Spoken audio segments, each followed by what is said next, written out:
generalmente para la producción de estos bienes de consumo se requiere mucha mano de obra. O sea, dentro de los factores de la producción, tierra, trabajo, capital y capacidad empresarial, para la producción de estos bienes de consumo se requiere entonces mano de obra y tierra, ¿verdad? Son, digamos, los factores de la producción que más se utilizan. ¿Y quiénes son los que se encargan de ello? Bueno, se encargan los países en vías de desarrollo, precisamente, ¿verdad?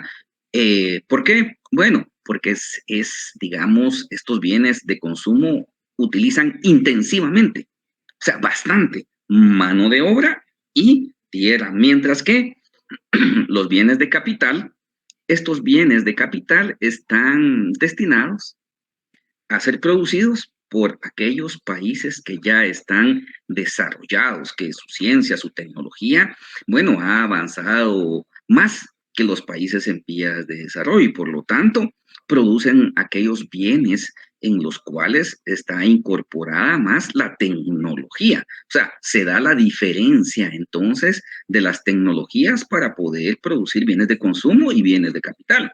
Estos bienes de capital, entonces decíamos el día de ayer, ahí podemos incluir entonces los helicópteros, los aviones, podemos incluir también las computadoras, también los celulares, los microcomponentes, los electrodomésticos, ¿verdad? Que generalmente son bienes que nosotros como país y como países en vías de desarrollo, bueno, no producimos, ¿verdad?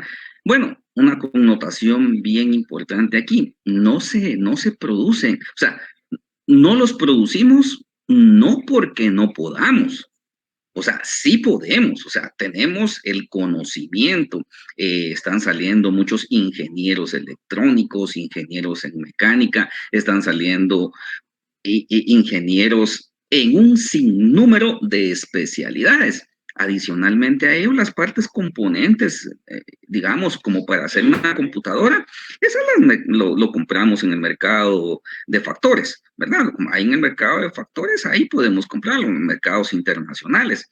Eh, para ensamblarlo, bueno, por supuesto, les decía yo, se puede hacer. Ahora el problema es que no tenemos la expertise, no tenemos la experiencia.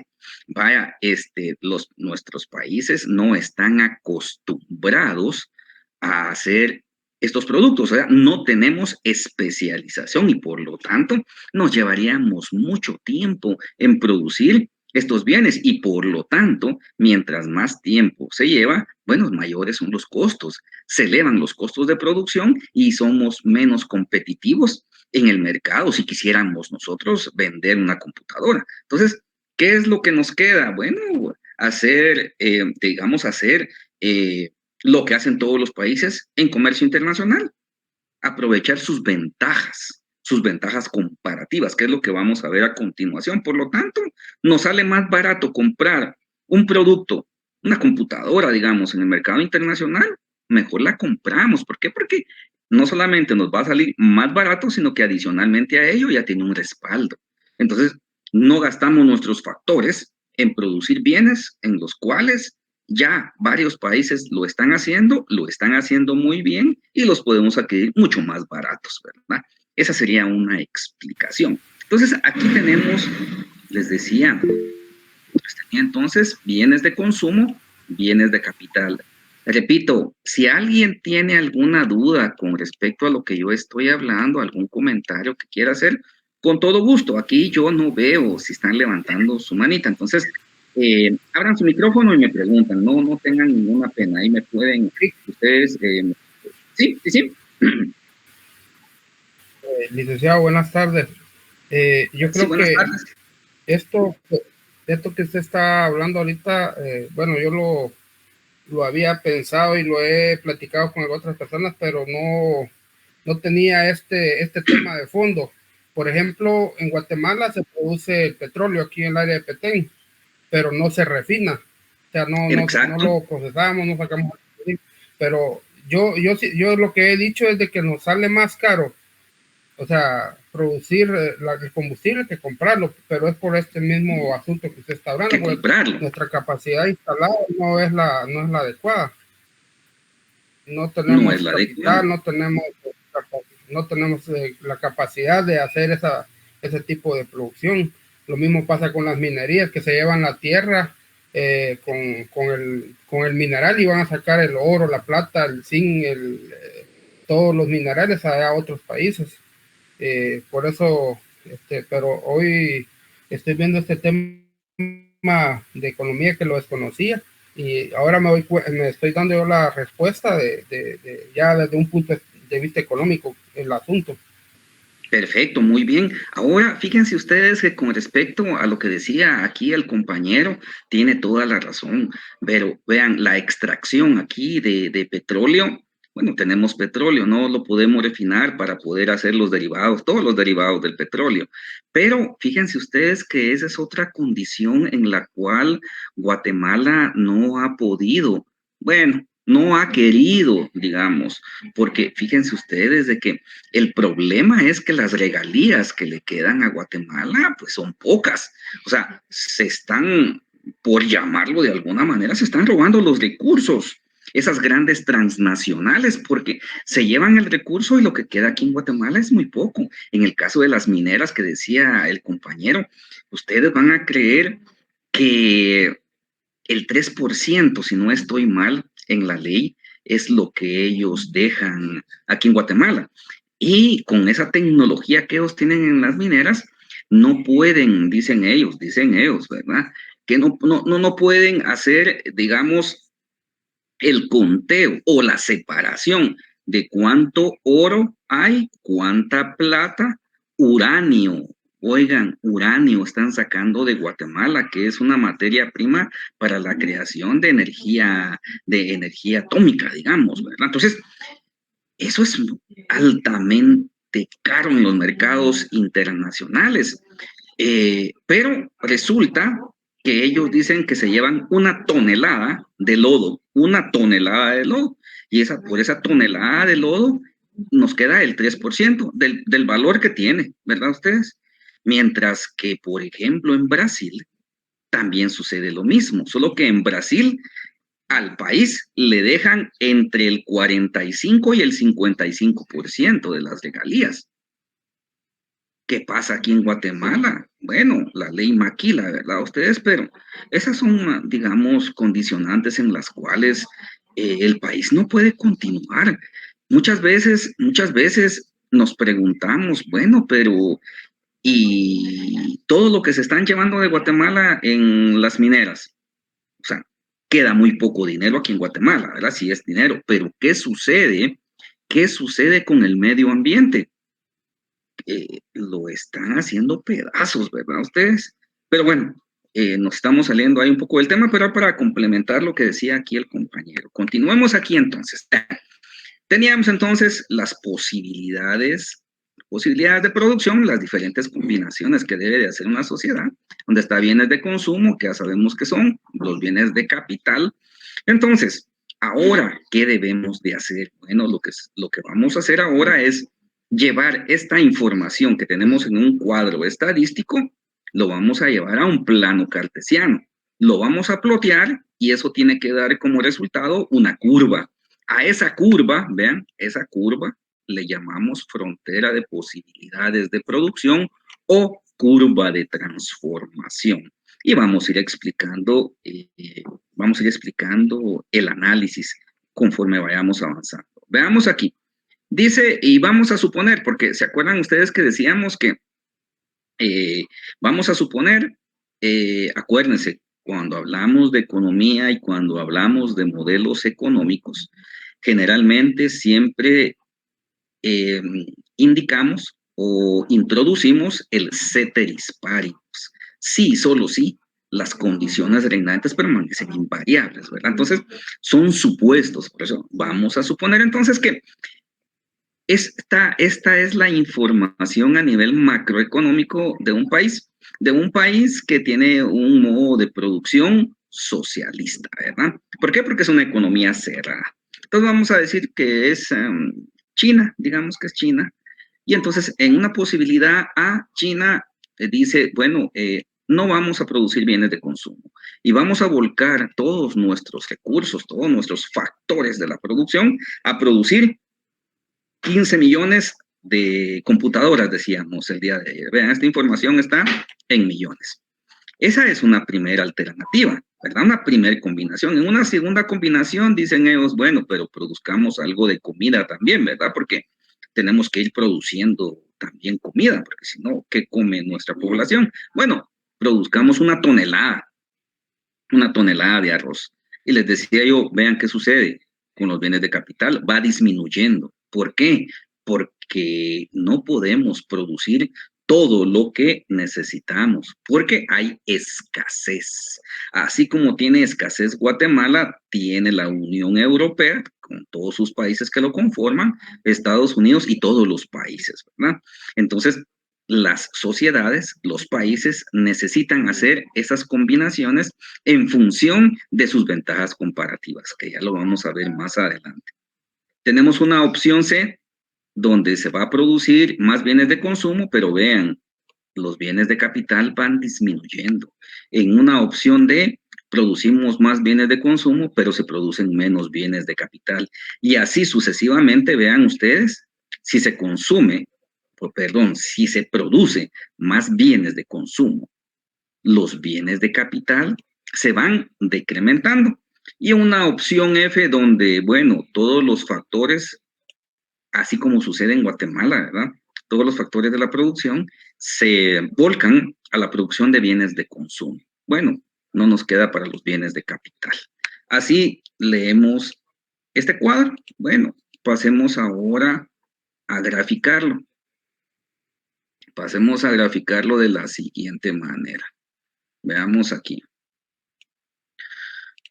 Vamos a graficar entonces, y yo ya tengo preparado aquí. Yo ya tengo preparado, después de esto les voy a poner un ejercicio para que lo hagan ustedes ahí en casa. Yo ya tengo preparado aquí mi plano cartesiano. Recuerden ustedes que un plano cartesiano tiene dos ejes, el eje de las X, el eje de las Y. También le llamamos al eje de las X, le llamamos la variable dependiente, a las ejes de las Y, las variables independientes, ¿verdad? Bueno, entonces, en este ejercicio, vean ustedes, los bienes de consumo en el eje de las X, los bienes de capital en el eje de las Y. Indistintamente, sí, ustedes ponen los bienes de consumo en el eje de las Y y los bienes de capital en el eje de las X, es decir, lo invierten, no pasa nada. No pasa nada en este modelo. Siempre les va a reproducir la misma curva, ¿verdad? Solo en este modelo. En otros modelos no pasa eso. Hay que ser bien certeros y saber dónde va cada variable para que no se nos modifique la curva. Bueno, entonces, iniciemos. Vean, en el eje de las X tengo los bienes de consumo y tengo mi escala.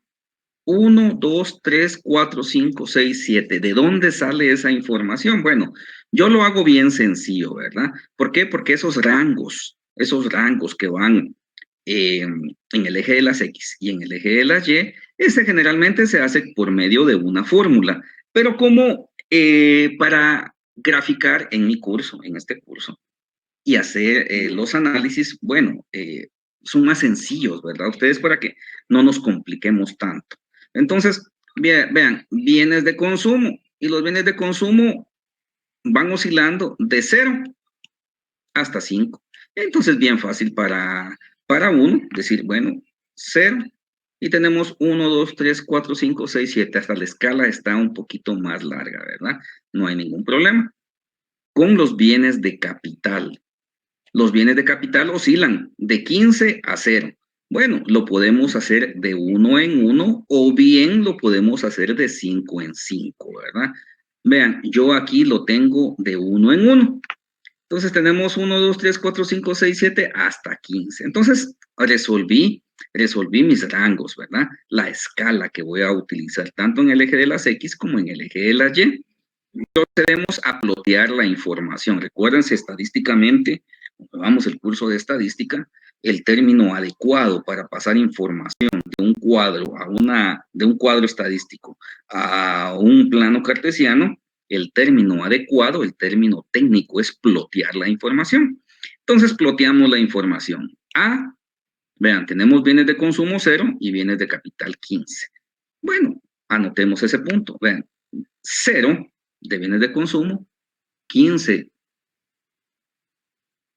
de bienes de capital. Si alguien no sabe qué es lo que estoy haciendo, por favor me interrumpe y lo explicamos nuevamente. Tenemos 1 bienes de consumo, 14 de bienes de capital. Vean, tenemos 1 aquí, 1. Se los voy a marcar aquí, vean, 1 aquí y tenemos 14 aquí, vean. 14 aquí, bueno, entonces ponemos nuestro segundo punto, vean. Tenemos 1 y 14. Tenemos 2 y tenemos 12. ¿Sí? Sí. Disculpe, no sé si mis compañeros ven lo que está haciendo, pero yo no veo lo que está haciendo, los puntos que está marcando, no los veo. Perfecto, vamos a ver. Voy a borrarlo y le voy a poner un color más fuerte. Le voy a poner un color más fuerte. Y lo que voy a hacer entonces es que, vamos a ver, vean, 0 y 15, ¿verdad? Entonces tengo 0 aquí y tengo 15 aquí. ¿Hoy sí lo ven? Sí, hoy sí lo veo. Perfecto, 0 y 15. Se los voy a plotear de la siguiente manera para que vean ustedes cómo se hace la intersección. 1 y 14. Entonces tengo 1, aquí vean ustedes, 1.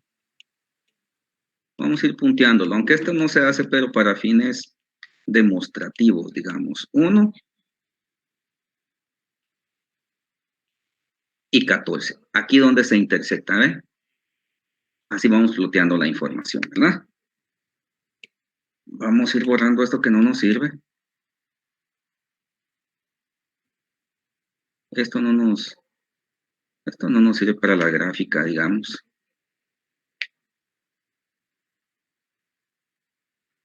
Estamos ahí entonces con ese punto ploteado. Y decimos ahora 2 y 12. Tendríamos 2 y tendríamos 12, vean. 2 y 12, tenemos otro punto aquí. 2 y 12. Tenemos 3 y tenemos 9. Tenemos 3 por aquí, tenemos 9 acá, vean. Es un otro punto ploteado. 4 y 5. Tenemos 4 por aquí y tenemos 5 acá, vean. 5. Y por último tenemos 5 y tenemos 0. Entonces tenemos 5, vean. Tenemos 5 y tenemos 0. Entonces tenemos ploteada la información. Aquí recuerden ustedes, es la opción A. Aquí tenemos la opción A. Esta es la opción B. Esta es vamos a cerrar aquí la B. Opción B. Tenemos aquí la opción C, la opción D, la opción E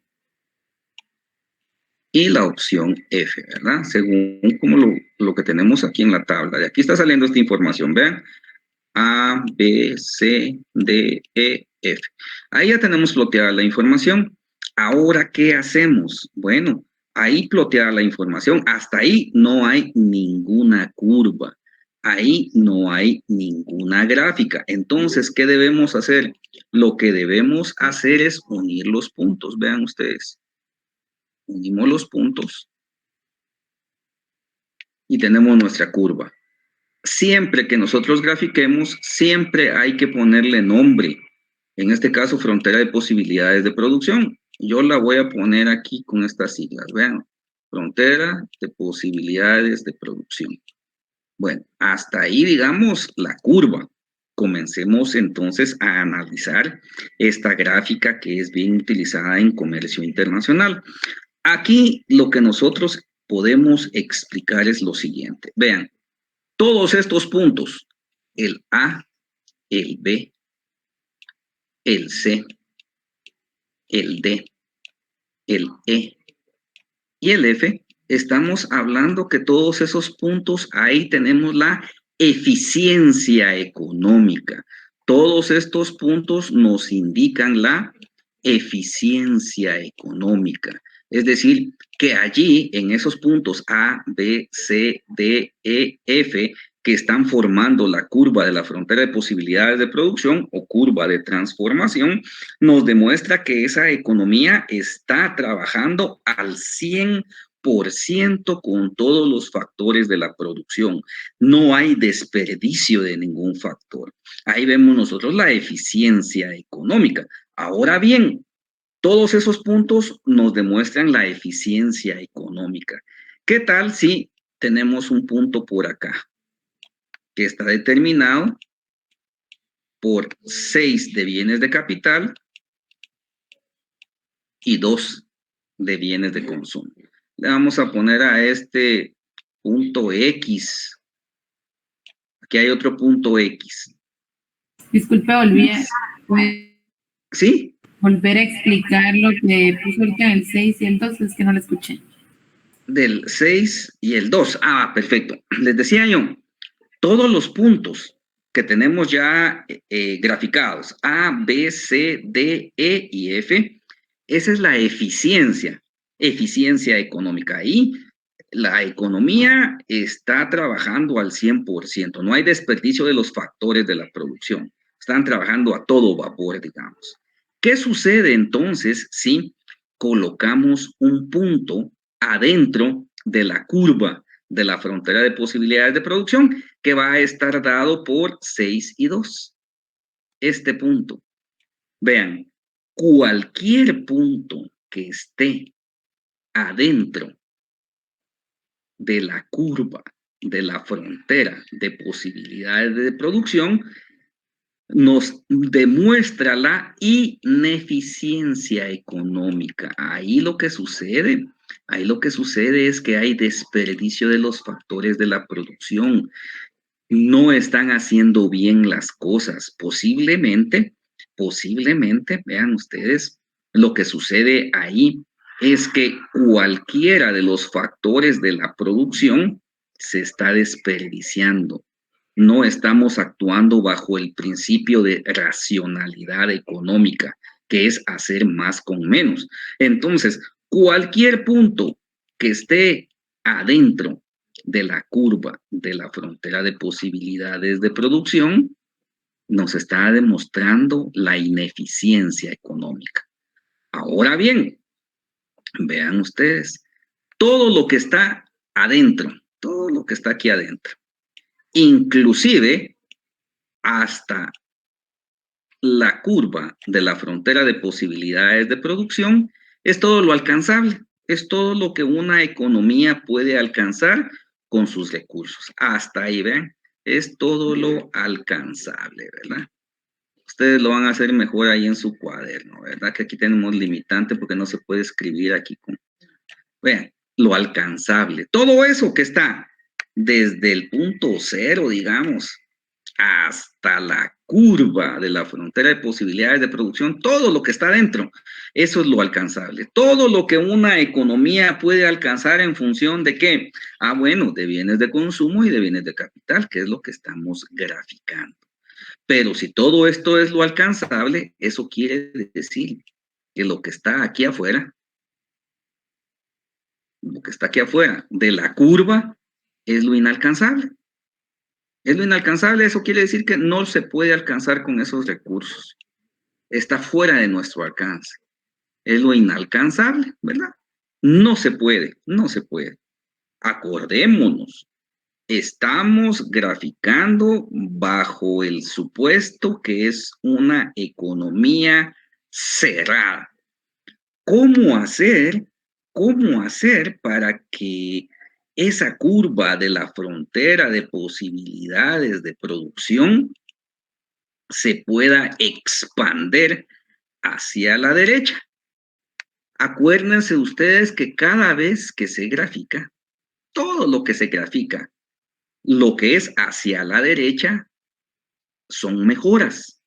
Todo lo que se contrae hacia la izquierda es lo contrario, ¿verdad? Entonces, vean, ¿cómo hacer para que podamos obtener con los mismos recursos, una frontera de posibilidades de producción ampliada? O pongámosle una frontera de posibilidades de producción sub 1, que ya tuvo, digamos, un movimiento hacia la derecha, y esto nos indica de que hay mejoras. Pero, ¿cómo se hace? ¿Cómo hacemos este desplazamiento? ¿Gracias a qué? ¿Gracias a qué se puede hacer este desplazamiento? Acuérdense ustedes que les decía yo el día de ayer, pónganle mucha atención a esto que les tengo aquí en la diapositiva, porque eso nos va a servir para el análisis. Vamos a ver, ¿quién se anima ahí? ¿Quién se anima? Vamos a ver, en la medida que ustedes van respondiendo, pues, ¿cómo? A explicar por qué o por qué razones, por qué motivos se puede expandir la curva de la frontera de posibilidades de producción a la derecha. O sea, hay mejoras. La primera curva que tenemos, la frontera de posibilidades de producción, es una curva sub 1. Es decir, esa curva es la original de los datos que tenemos incorporados en la tabla. Pero yo les estoy poniendo un desplazamiento, una curva con color verde, una frontera de posibilidades de producción, digamos, que se está modificando. Entonces les decía yo, ¿quién de ustedes se anima a explicar qué pasó ahí? ¿Cómo es que se...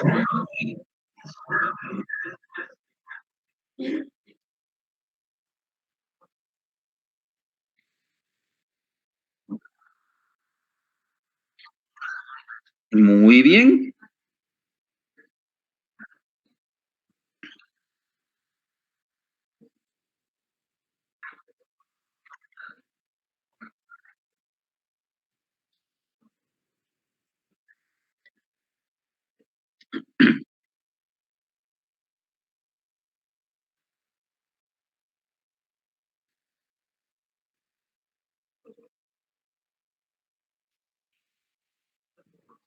Más o menos por ahí va el análisis. La pregunta que se hacía... ¿sí? La pregunta que se hacía en unas diapositivas antes se decía, ¿por qué es importante el comercio internacional? ¿Se recuerdan? ¿Por qué es importante el comercio internacional entonces? Vean. Sería por las exportaciones. Perfecto, muy bien. Vean, les decía yo, por ahí es el análisis, miren ustedes, del comercio internacional. ¿Por qué es importante el comercio internacional? El comercio internacional significa una fuente de aumento en el bienestar del país. En otras palabras, es posible ir más allá de la frontera de posibilidades máximas de producción. ¿Por qué? Porque allí, vean ustedes, ya cuando ustedes revisen aquí sus diapositivas, se van a dar cuenta que aquí lo indica. Se puede expandir esa curva de la frontera de posibilidades de producción gracias al comercio internacional. Porque cuando una nación no tiene comercio internacional, bueno, no tiene especialización. Cuando los países se especializan y hay una apertura comercial, es decir, ya pueden, como dijo la compañera, ya pueden exportar, o sea, pueden vender su producción. Cuando exportan, ¿qué viene de regreso al país? Viene en divisas, dinero. Con eso, entonces, pueden comprar ciencia y tecnología en los mercados internacionales. Al especializarse en esa producción de estos bienes, van a hacerlo más rápido, en menos tiempo, y va a quedar un excedente de producción. Ese excedente de producción es el que decía la compañera, se exporta. Entonces, gracias a la apertura de pasar de una economía cerrada a una economía abierta, gracias al comercio internacional, gracias a la especialización que se da, bueno, se alcanza una producción mayor y con eso conlleva, digamos, un beneficio para la población. Es decir, vamos a obtener más diversidad de productos a menores precios. Esto nos indica la curva de la frontera de posibilidades de producción. Jóvenes, ¿alguna pregunta? Vean, son análisis sencillos, digamos, ¿verdad? Vamos a ir de lo más sencillo a lo más complejo, en la medida que vayamos, digamos, desgastando más las unidades. ¿Todo claro, jóvenes? ¿O alguien tiene alguna duda?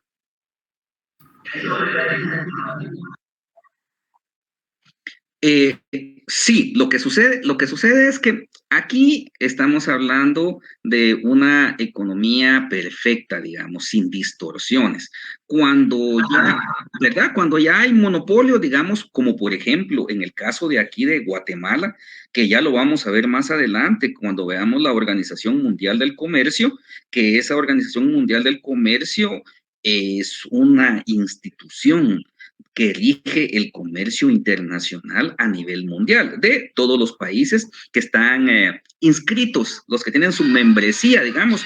Allí se dan esos litigios como por ejemplo cuando se ponen barreras arancelarias a algunos productos y los países no están de acuerdo con ello. Entonces funciona, digamos, como un gran tribunal, entre otras cosas. Entonces esos monopolios están prohibidos por la Organización Mundial del Comercio. O sea, ya no deberían de existir esos monopolios del pollo aquí en Guatemala, esos monopolios del cemento, esos monopolios de la licorera, ese monopolio de la cerveza, ya entre otros, ¿verdad? Ya no deberían de existir, pero imagínense ustedes que de los países que son, vamos a llamarlo de esa manera porque así es, los que mandan tanto la ONU como todo, la Organización Mundial del Comercio también, ¿verdad?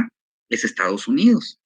Y en Estados Unidos hay varios monopolios, o sea, no han respetado los preceptos de la globalización, que es la libre transnacionalización de los factores de la producción, libres mercados, donde se vendan, digamos, similares productos, o sea, homogéneos y con similares precios, ¿no? Porque interactúa ahí, influyen los monopolios, como dice el compañero. Pero eso no lo estamos viendo en esta curva, en este modelo de la frontera de posibilidades de producción. Aquí lo que vemos es netamente comercio internacional, digamos, cómo se expande las curvas por medio de el comercio internacional, de las importaciones, de las exportaciones, de la especialización que se da en los productos, de la tecnificación, y con ello, bueno, conlleva producir más con los mismos recursos. A esto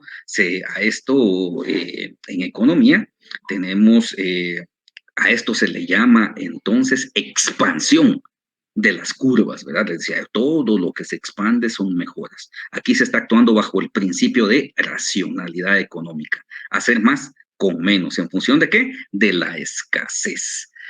No sé si por ahí va tu pregunta. No sé si me extendí en la respuesta, pero ¿vamos bien ahí?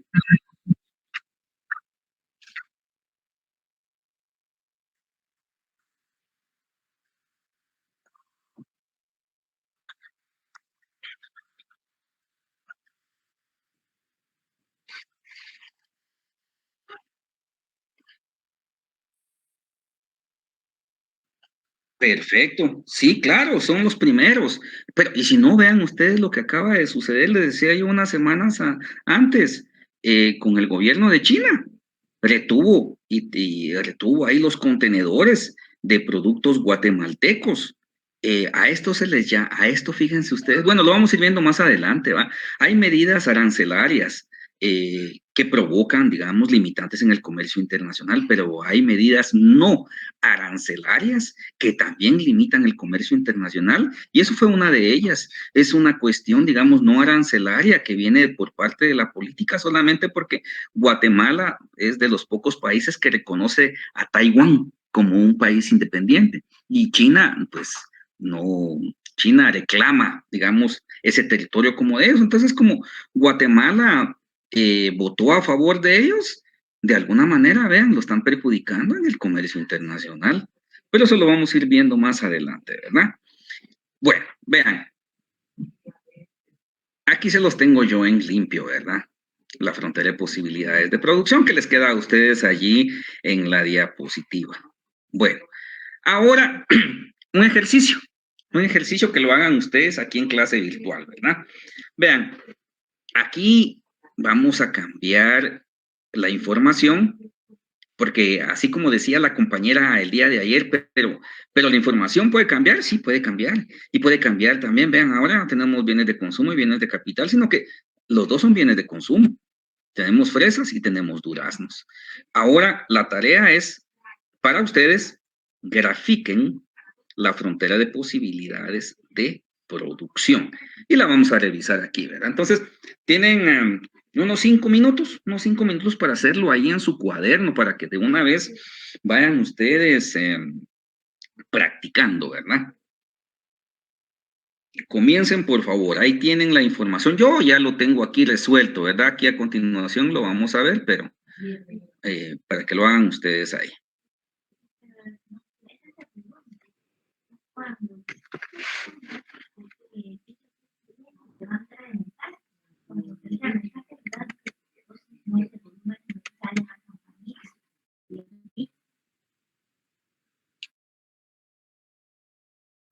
Licenciado, quitó la imagen, buenas noches, quitó la imagen para tomar nota. Ah, perdón, si todavía no lo había. Ahorita se las pongo, ahorita se las pongo. Ahí estamos.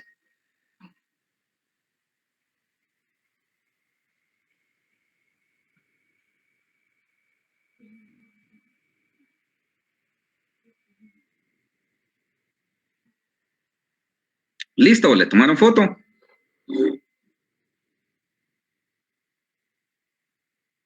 ¿Ya capturaron los datos?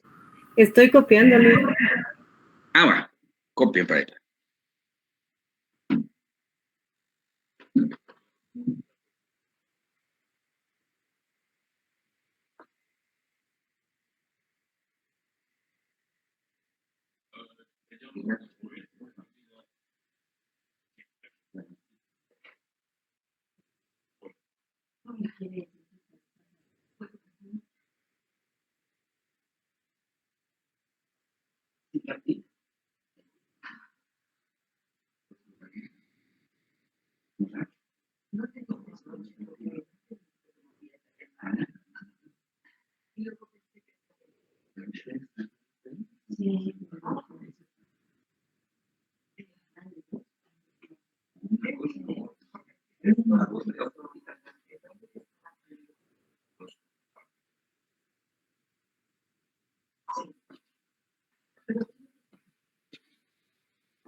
¿Cómo vamos?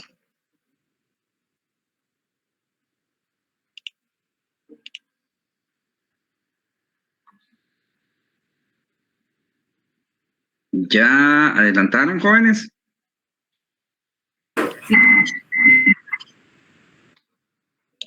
Vamos a ver ahí entonces. Vean, así les tendría que haber quedado su ejercicio. Vean, aquí les decía yo, indistintamente ustedes pueden poner, y de hecho alguno ha de haber puesto duraznos en el eje de las Y, ¿verdad? Y fresas en el eje de las X. Pues no pasa nada, porque ahí lo que sucede es que solamente se está invirtiendo la forma en cómo se va a graficar. Entonces, vean ustedes, tenemos aquí fresas 10 y duraznos 0. ¿Dónde tenemos las fresas aquí? Vean, fresas las tenemos en el eje de las X, duraznos en el eje de las Y. Entonces tenemos 0, 0 y 10. Tenemos nuestro primer punto ploteado. Tenemos 8 y 2. Tenemos 8 y tenemos 2. Segundo punto ploteado. Tenemos 6 y tenemos 4. Tenemos 6 y tenemos 4. Vean, 6 y 4. Tenemos 4 y tenemos 6. Tenemos 4 y tenemos 6. Vean, 4 y 6. Tenemos 2 y tenemos 8. Tenemos 2 y tenemos 8. Y tenemos 0 y tenemos 10. 0 y 10. Vean, plotea la información. ¿Qué hacemos en este momento? Hasta ahí no hay ninguna curva, ¿verdad? Entonces, vean. Tenemos entonces aquí nuestra frontera de posibilidades de producción. Y tenemos que todos estos puntos, vean, eficiente, la eficiencia económica, todos estos puntos, ¿verdad? Todos estos puntos sobre la curva, todos esos puntos, ¿verdad? Es la eficiencia económica y cualquier punto que esté aquí adentro, cualquier punto puede estar aquí, puede estar aquí, puede estar por aquí. Esa es la deficiencia o ineficiencia económica, ¿verdad? Y de ahí, pues bueno, ya habíamos explicado por qué, cómo funciona, digamos, pasar de una economía cerrada a una economía abierta, y de esa cuenta es que entonces se expande la curva de la frontera de posibilidades de producción hacia la derecha, ¿verdad? Al pasar de una economía cerrada a una economía abierta gracias al comercio internacional, a la especialización, a la tecnificación y actuando bajo el principio de racionalidad económica, que es hacer más con menos. Más o menos así tiene que quedarles. ¿Les quedó más o menos así? Sí, licenciado. ¿Sí? Sí, licenciado. Perfecto, muy bien. Bueno, pasemos entonces. Acuérdense, ahorita estamos revisando las principales teorías sobre el comercio internacional, ¿verdad? Entonces, el primer ejercicio, bueno, ejercicio que tuvimos de la frontera de posibilidades de producción es la parte, digamos, introductoria. ¿Cuáles son las principales teorías sobre el comercio internacional? Vean, los precursores de la teoría del comercio internacional se preguntaron por qué los países efectúan este intercambio de bienes y servicios y cuál es la razón por la que algunos producen bienes a costos más bajos que otros. Adam Smith y David Ricardo dicen que los países pueden producir a diferentes costos porque sus tecnologías son distintas. Es decir, las diferencias en tecnología generan motivos para el comercio internacional, porque se dan diferentes costos comparativos.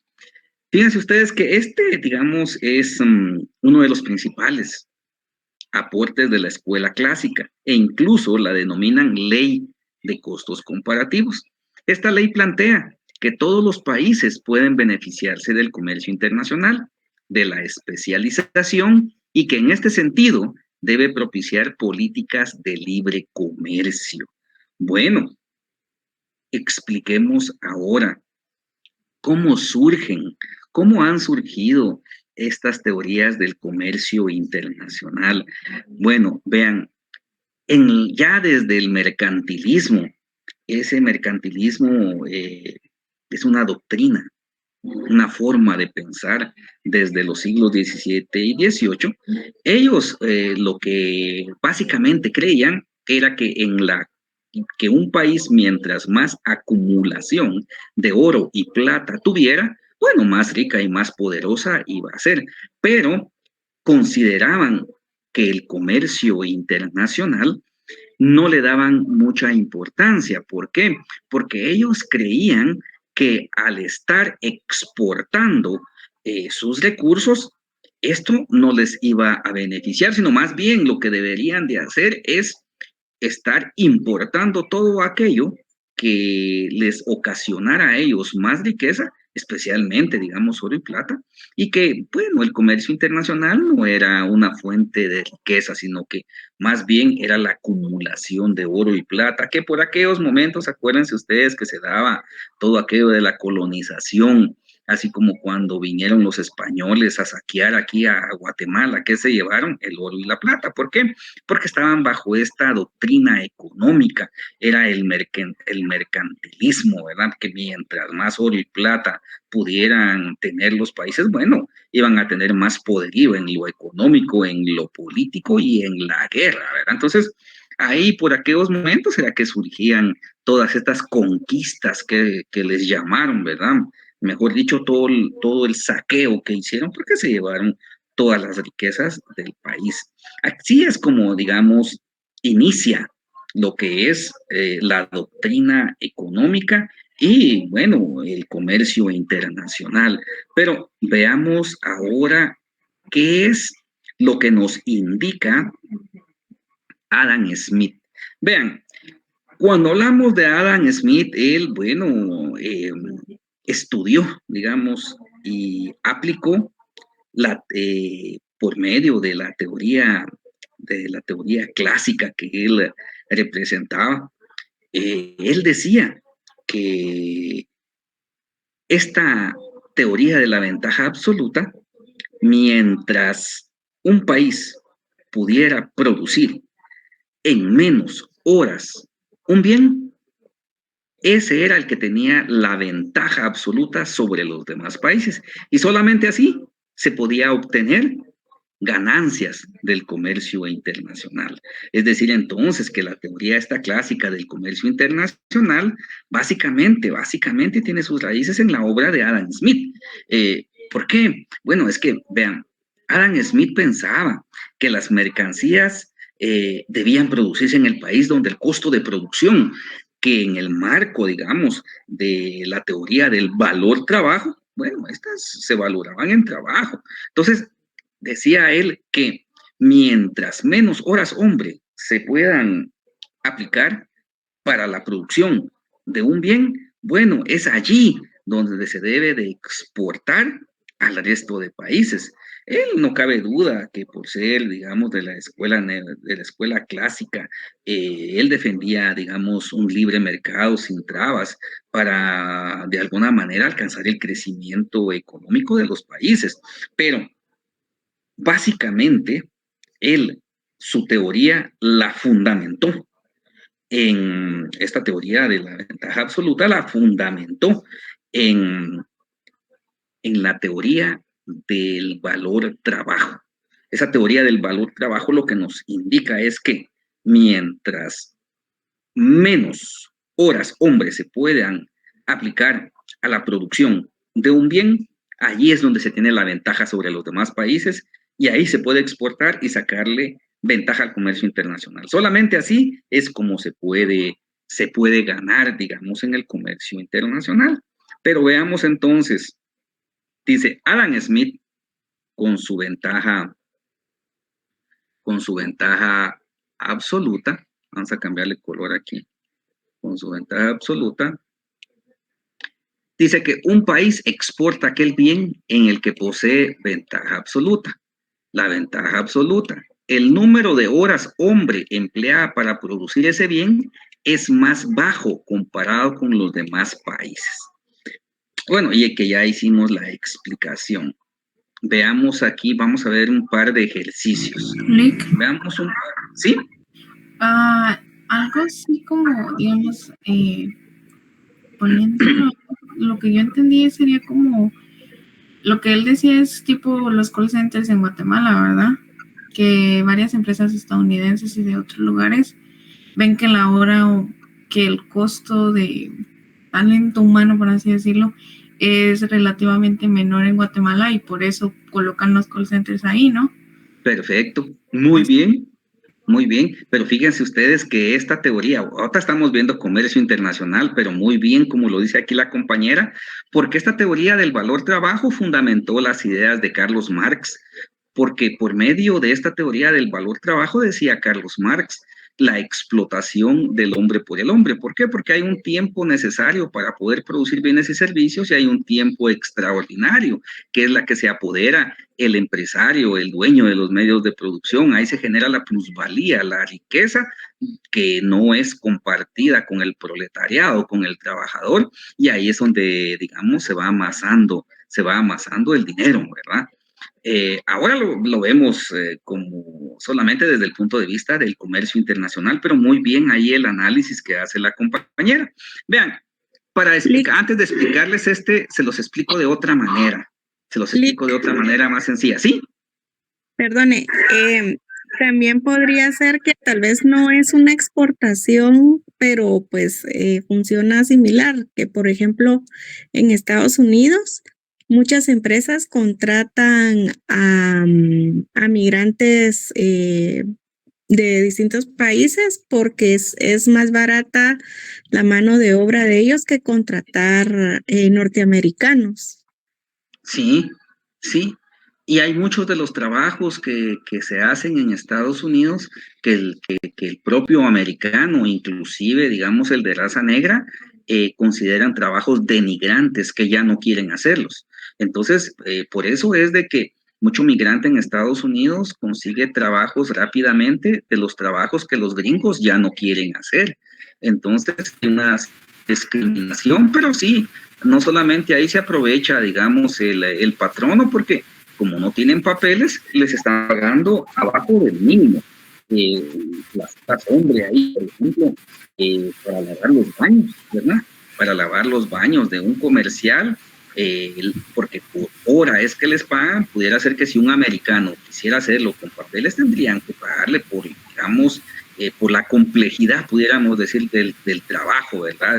De estar con todas esas partes que están ahí en los baños, tendrían que pagarles, imaginemos, unos $40 la hora, mientras que a un salvadoreño, a un guatemalteco, a alguien de Latinoamérica, de otros países, bueno, les pagan $8, ¿verdad? Entonces, vean ustedes, ahí se da un aprovechamiento, pudiéramos decir, ¿verdad? Pero sí, puede ir encaminado también así como dice la compañera. Vean, explicando. ¿Sí?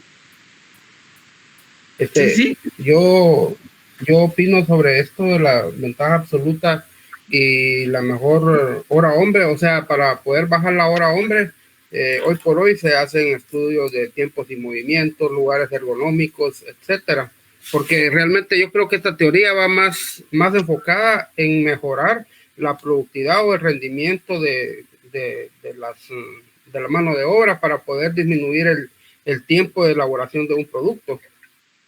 Claro. Aparte es el costo, pues, pero creo que esta teoría iba más enfocada en la productividad.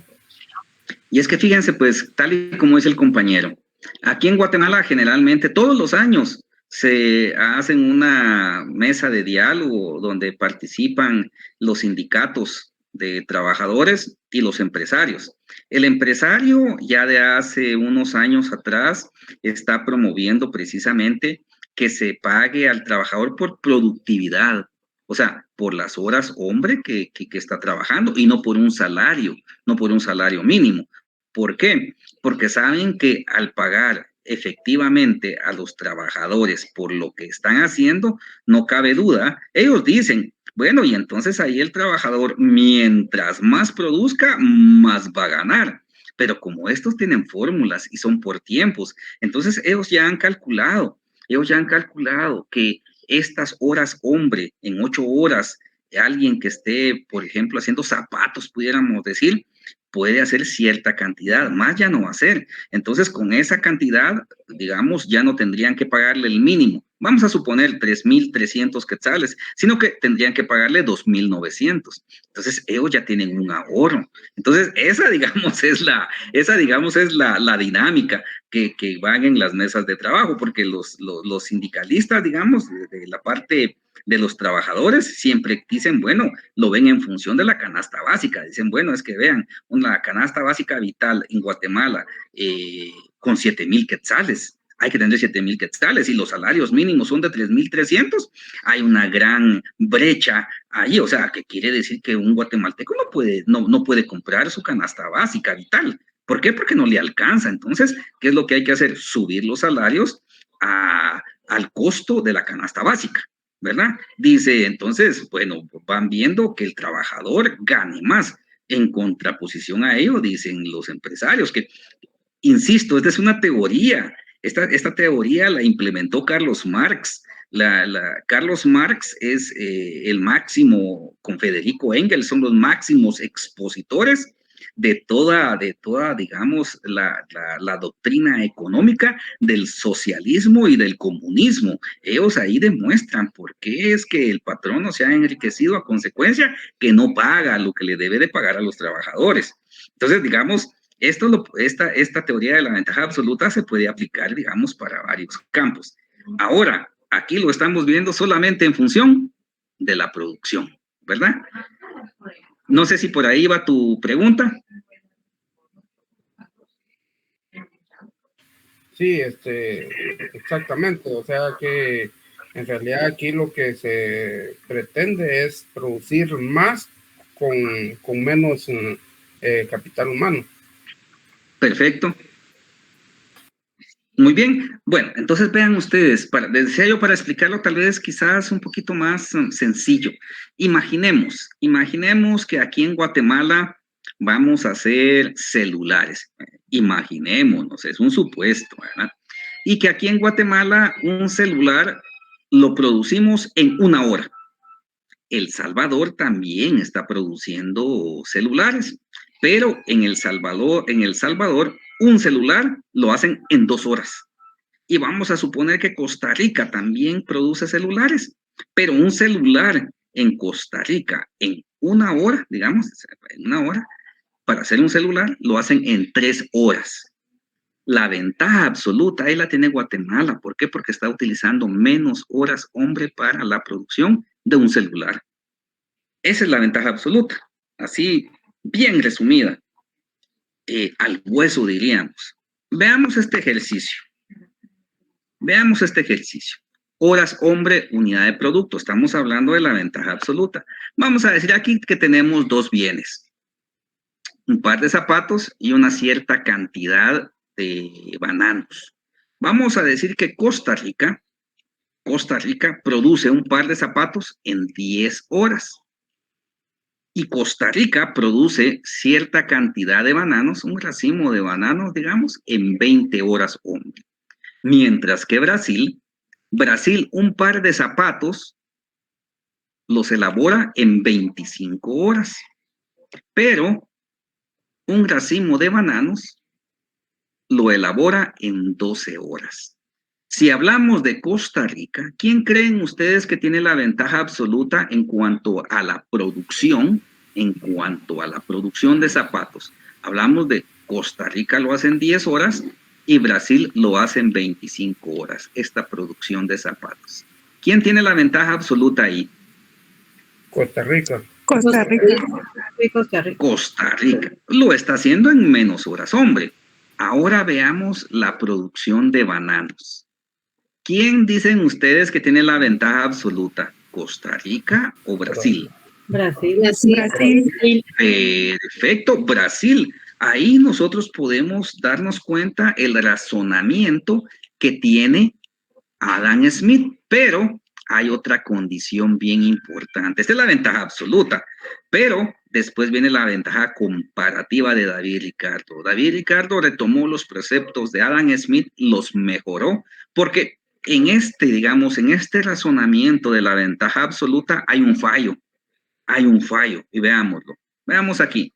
Vean, de la pregunta que yo les hacía a ustedes en función de quién tenía la ventaja absoluta de producir zapatos, atinadamente ustedes dijeron que Costa Rica. Vean, Costa Rica tiene ventaja absoluta en la producción de zapatos.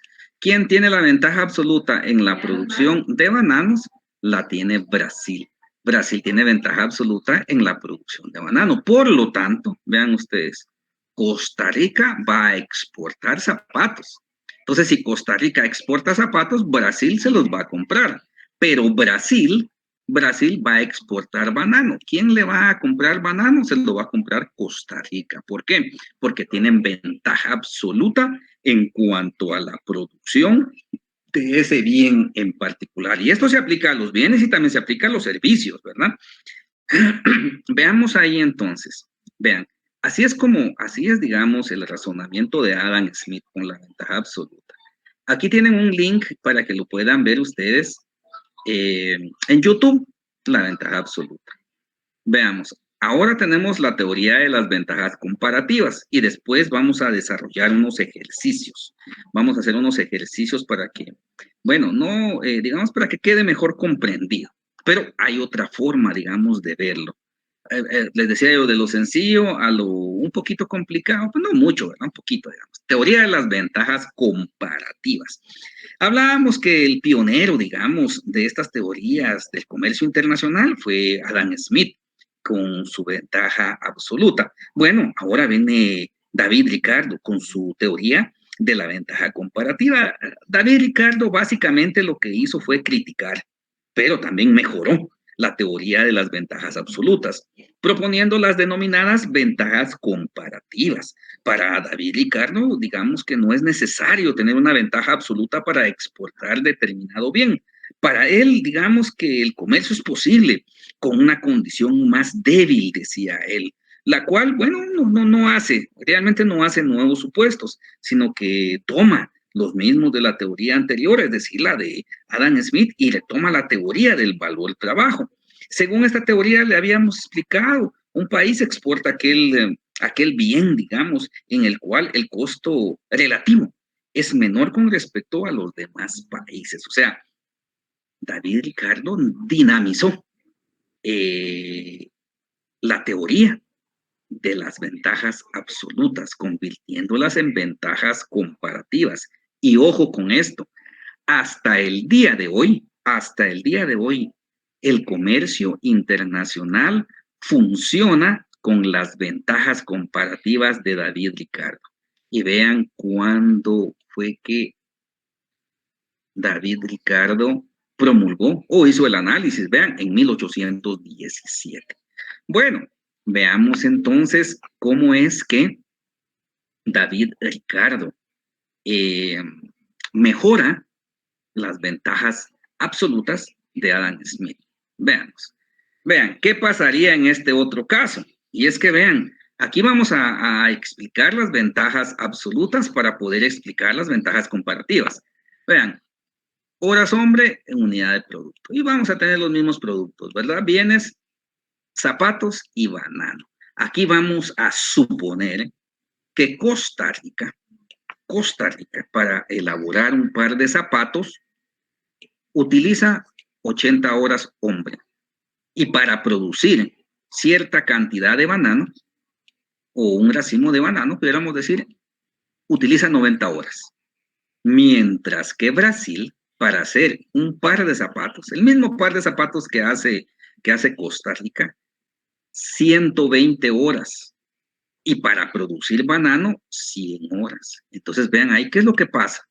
Lo que pasa es de que, veamos allí, vean, Costa Rica Costa Rica, vean, tiene la ventaja absoluta en la producción de zapatos y de banano.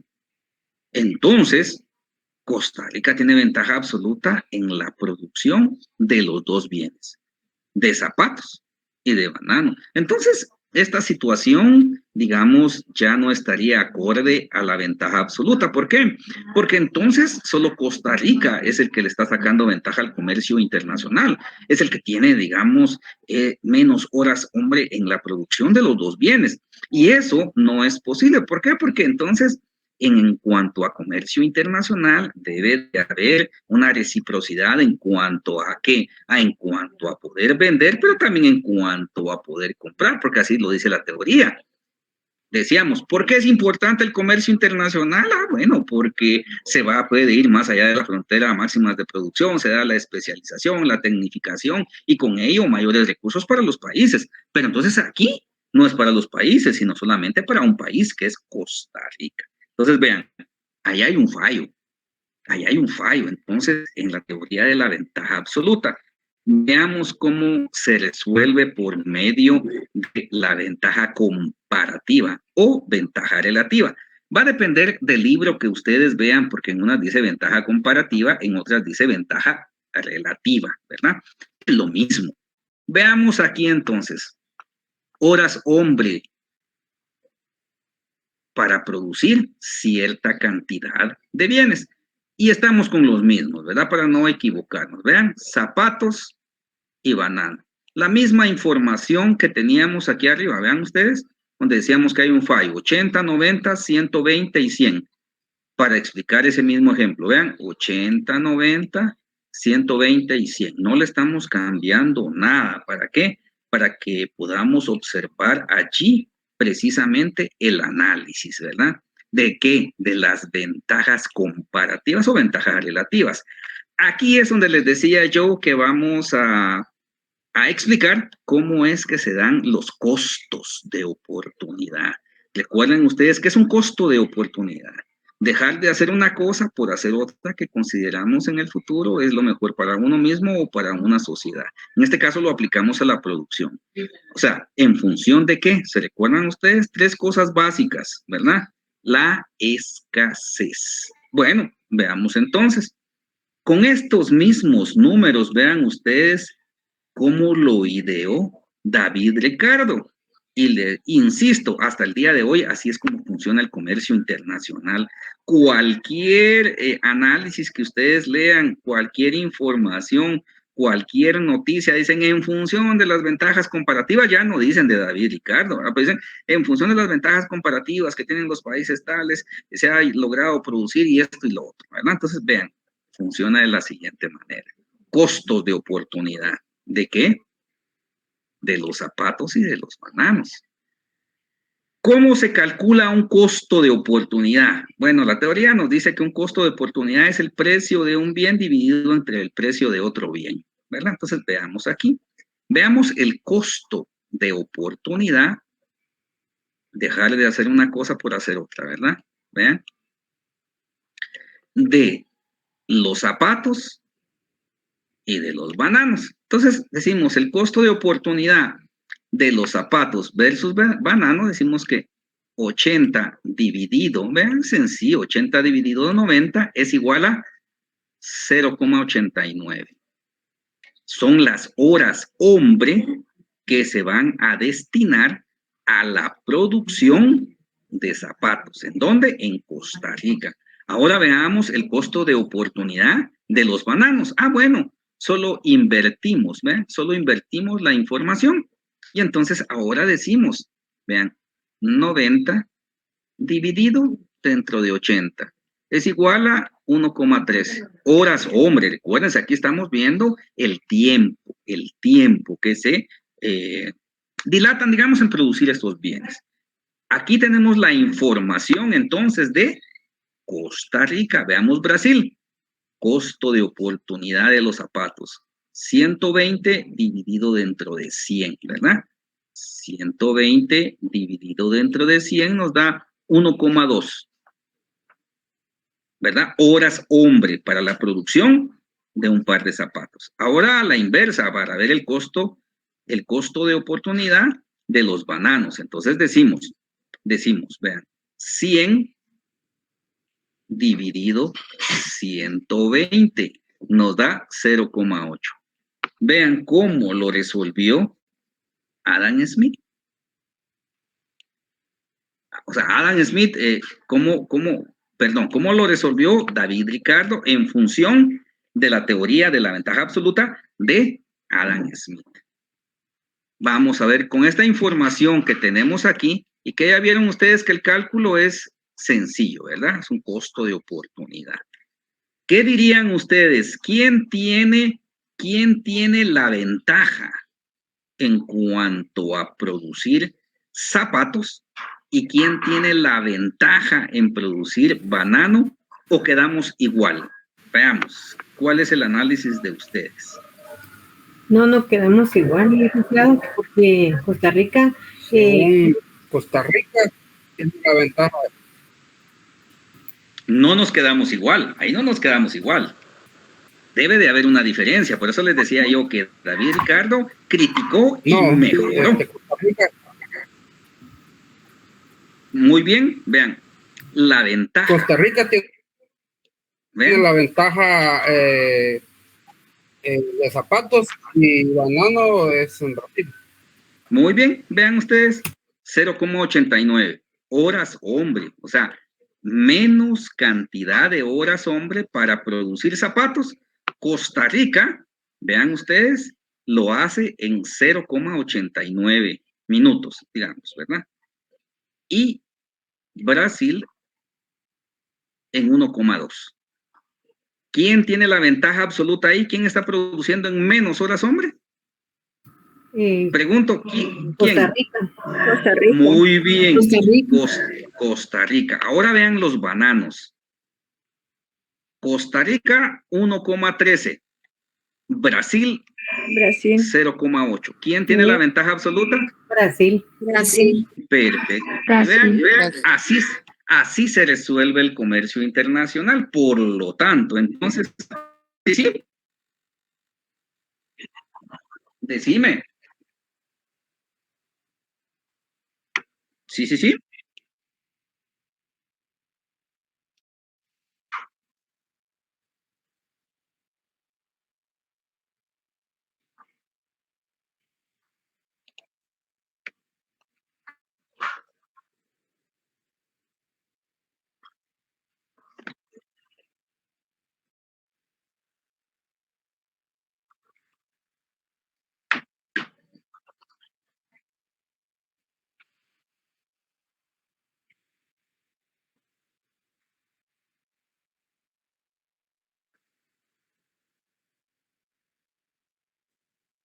Es un costo, claro, y es que lo que sucede es que este es un modelo económico basado, digamos, un modelo económico, recordemos, es la realidad misma, cómo funciona la economía en ciertos sectores, quitando algunos aspectos, digamos, exógenos y endógenos para poder demostrar de una forma científica cómo funciona la economía. Por eso les decía yo, desde el inicio, la economía funciona con supuestos, ¿verdad? Son supuestos.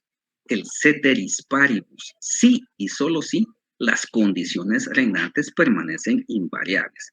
Ahora bien, en tu análisis decís, bueno, y es que lo que pasa es de que no va a poder exportar nunca ese par de zapatos, por supuesto que sí. Imagínense ustedes y llevémoslo.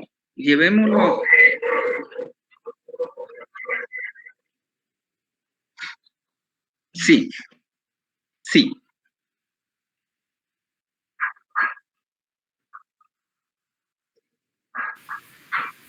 Ah, por supuesto, porque, digamos,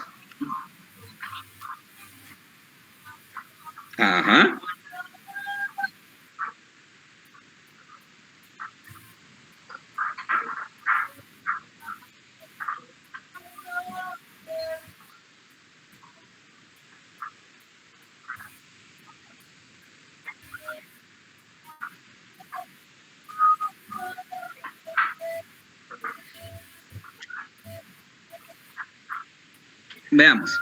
Veamos. Guatemala produce bienes. Solo déjame, para terminar esta idea y oímos lo tuyo. Guatemala produce bienes de consumo. Dentro de esos bienes de consumo tenemos café, tenemos azúcar, ¿sí? Vea, y eso producimos nosotros internamente y es lo que nosotros exportamos, ¿verdad? Ahora bien, decíamos que nuestro socio comercial más importante es Estados Unidos. Estados Unidos, ¿qué es lo que produce? Bueno, produce helicópteros, produce aviones, produce computadoras, produce celulares, entre otros. Claro, eso nosotros no lo producimos, pero lo necesitamos. ¿Para qué? Para satisfacer las necesidades de la población. Entonces, no podemos decir nosotros, bueno, hagamos un costo de oportunidad con las computadoras que Guatemala produce versus las computadoras que produce Estados Unidos, porque nosotros no producimos. Entonces, ¿cuál es nuestro costo de oportunidad? Bueno, lo que nosotros producimos es café y azúcar, ¿verdad? Tenemos café y azúcar. ¿Qué compramos? Compramos celulares y compramos también computadoras.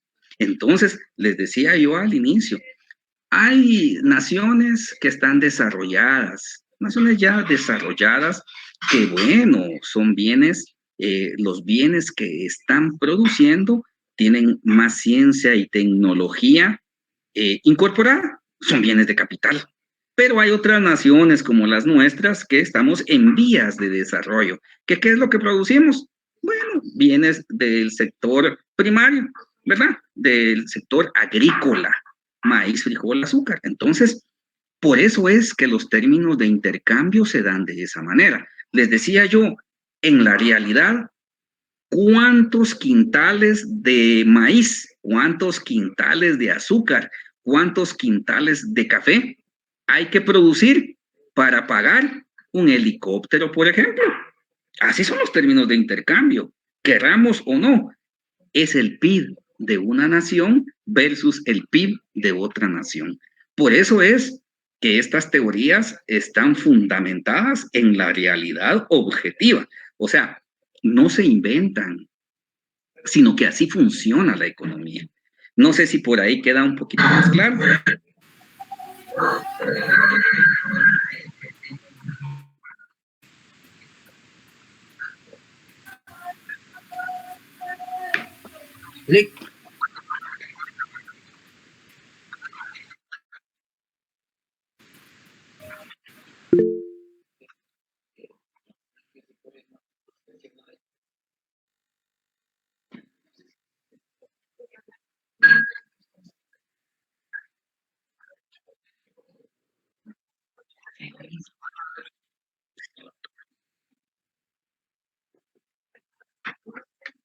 Sí.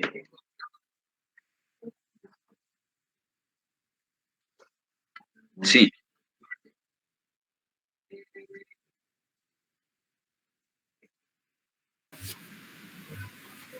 Sí.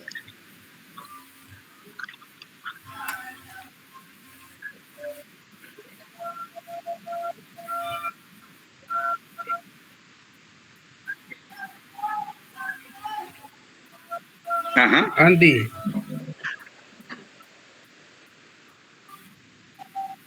Lo que pasa, vean. No, solo escúchame esto. La teoría del comercio internacional nos indica, y en función de las ventajas comparativas o ventajas relativas, y la Organización Mundial del Comercio, que es la que rige el comercio internacional, el comercio internacional se da de producto a producto. De producto a producto.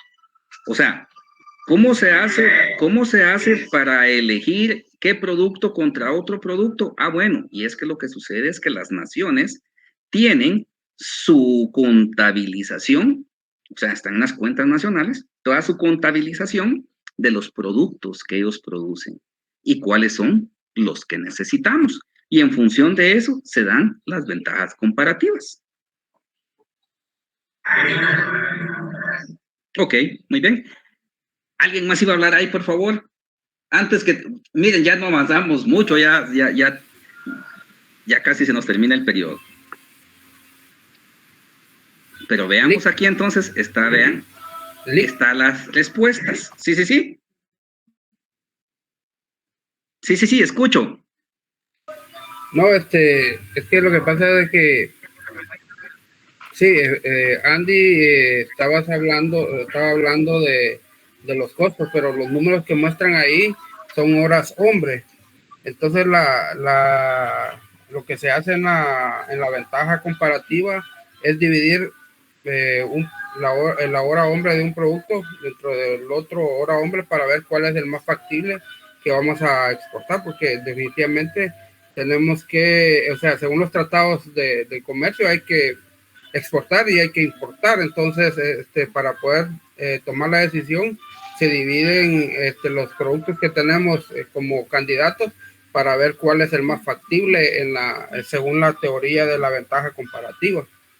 Es lo que yo entiendo, ¿no? Porque lo que estamos viendo ahí son horas hombre, no es costo.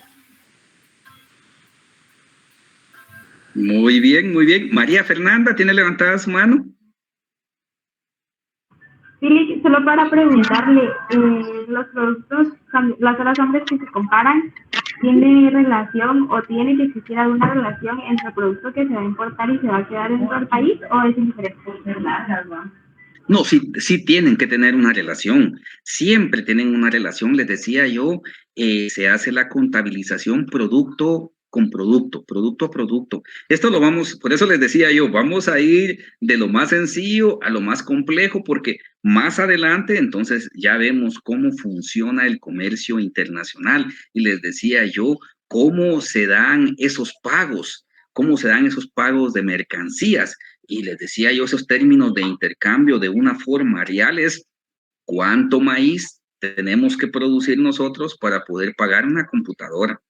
No es lo mismo, no es, digamos, cuántos quetzales tenemos que pagar por una computadora, no, porque lo que nosotros producimos es maíz, es frijol, cardamomo, ¿verdad? Entonces, hacia ahí va orientada la teoría de la ventaja relativa o ventaja comparativa de David Ricardo, ¿verdad? Pero qué bueno, miren ustedes, porque está provocando, digamos, diálogo, está provocando ahí pues, que participemos, y eso es precisamente lo que se requiere en este curso, ¿verdad? Que todos aportemos nuestras ideas. Jóvenes, se nos acabó el tiempo.